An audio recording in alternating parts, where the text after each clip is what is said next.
ఎప్పుడైనా వారు వాళ్ళ సమస్యల మీద మాట్లాడేటువంటి అవకాశం ఉందని అనేక సందర్భాలు చెప్తాను. మళ్ళీ కూడా ఈరోజు చెప్తాను. 2 అంశాలకు సంబంధించి ప్రభుత్వం దగ్గర నేను వాళ్ళకు కూడా పర్సనల్ కలిసినప్పుడు కూడా వాళ్ళు కూడా నాతో సమావేశమైనప్పుడు చెప్పడం జరిగింది. 1 యూనియన్లు, 2 ఆర్టీసీ విలీనం. అది కమిటీ వేయబడ్డది. కమిటీలో దానికి సంబంధించి ఆరా జరిగినటువంటి 10 సంవత్సరాల క్రితం ఆర్టీసీని మూసేస్తా అన్నటువంటి వాళ్ళు ఏ విధంగా దానికి సంబంధించి జరిగింది, ఆదరబాదరగా ఎన్నికల ముందు ఎటువంటి సంప్రదింపులు లేకుండా జరిగింది, అవన్నీ కూడా ఒక కమిటీ నిర్ణయం చేయాల్సిన అవసరం ఉంది.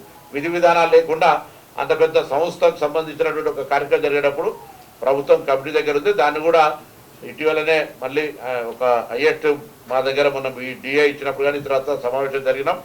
మేము రవాణా ఈ ఆర్టీసీకి సంబంధించినటువంటి సిబ్బంది పరంగా ఏ సమస్య ఉన్నా వాళ్ళ డిఐ ఇచ్చినాం, వాళ్ళ పిఆర్సీకి సంబంధించి ఆలోచన చేస్తున్నాం, పాత పిఆర్సీలు ఇచ్చినాం, వాళ్ళ కారుణ్య నియామకాలు చేస్తున్నాం. మొట్టమొదటిసారి 3 మెన్ కమిటీ వేసి డిస్మిస్ అయిన కూడా దాదాపు 300 మందికి ఉద్యోగాలు ఇచ్చినాం.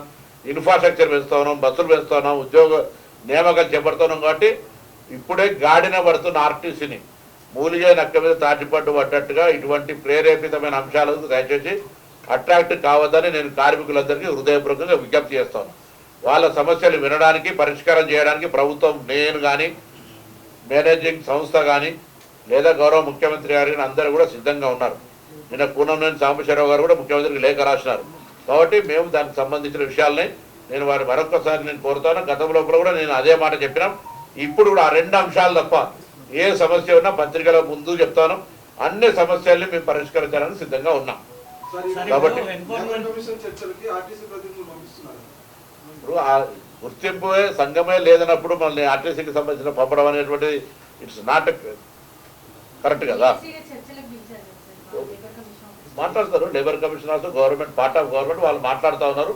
వాళ్ళు కూడా సేమ్ అదే అంశం. ఈ 2 అంశాలు విలీనము, అదేవిధంగా దానికి సంబంధించిన యూనియన్ల ఇష్యూ కోర్టు లేదా ప్రభుత్వ కమిటీ దగ్గర పెండింగ్ ఉంది. కాబట్టి మీరు తొందరపడకని చెప్పడానికి వరకు మా ప్రయత్నం, దాని తరఫున మా రిటర్న్ కూడా మా సంస్థ తరఫున వారికి ఒక సూచన చేయడం జరిగింది. ఈవీ పాలసీ 2018లో స్టార్ట్ అయింది. 2018 నుంచి కార్యక్రమం జరుగుతూ ఉంది. దాని తర్వాత 2020 కంటే ముందే, 21, 22 కంటే ముందే బస్సులు వచ్చినాయి. ఇప్పుడు జరుగుతున్నటువంటి కొత్తగా పిఎం ఈ డ్రైవ్ కింద బస్సు ప్రొక్యూర్మెంట్ కేంద్రమే చేస్తుంది, సబ్సిడీ వాళ్ళే ఇస్తారు, బస్సు ఆపరేషన్ అంతా మాకేం జనరల్గా ఇది సెంట్రల్ గవర్నమెంట్ ఒక్క తెలంగాణ కోసం కాదు, దేశవ్యాప్తంగా నేషనల్ పాలసీ కింద పిఎం ఈ డ్రైవ్ ఇస్తున్నారు. దీంట్లో ఆర్టీసీ కూడా మేము తెలంగాణ తరఫున కూడా 14,000 బస్సెస్ దేశవ్యాప్తంగా ఇస్తున్నారు. అన్న మనకు 2,000 800 అడిగినాం. దీన్ని ఇంకొక ఇష్యూ ఏంటంటే మేమే తెలంగాణ ప్రభుత్వం తరఫున గౌరవ ముఖ్యమంత్రి గారు, వీరే స్పెషల్ చీఫ్ సెక్రటరీ గారే లెటర్ రాసినాం. మేము మాకే కొనుక్కోవడానికి అవకాశం ఏంటి, మా ఈ విధమైనటువంటి పద్ధతి కాదని. కానీ సెంట్రల్ గవర్నమెంట్ పాలసీ అని పిఎం ఈ drive, you can go through by computer, దాన్ని మేము నెట్లో చూసుకోండి. ఆ స్కీమ్ కూడా 2018లో 40 బస్సులతో స్టార్ట్ అయింది. ఇవాళ మేము అక్కడ ఛార్జింగ్ పెడుతుంటే మొత్తం ప్రైవేట్ చేస్తున్నామని ఎవరో మాట్లాడతారు అనాలోచితంగా. కొంత దయచేసి యూ టు బిఫోర్ కొంత దాని మీద విచారణ ఎండి గారిని అడిగినా చెప్తారు, మళ్ళీ ఆర్టీసీ అధికారులు ఎవరని చెప్తారు. ఈవీ పాలు చేయడం స్టార్ట్ అయింది. ఈవీ ఛార్జింగ్లు పెడితే మొత్తం ఉద్యోగులు తీసేస్తున్నాం అంటారు. ఎవరు పోతారు ఉద్యోగం? ఏ ఒక్క ఉద్యోగి ఓడు. కొత్త 2,000 బస్సులు వచ్చాడు, వాళ్ళందరినీ కొత్త రిషఫ్లింగ్ చేసుకోవాల్సిన అవసరం పడుతుంది మన సంస్థగా. అన్ని బాగుండాలి. మొత్తం 50,000 మందిని తీసేస్తున్నా, మూసేస్తున్నా అని మాట్లాడినోడికే సపోర్ట్ చేయలే. రిటైర్డ్ ఆఫీసర్ ఎండిగా పెట్టుకున్నప్పుడు సపోర్ట్ చేయలే.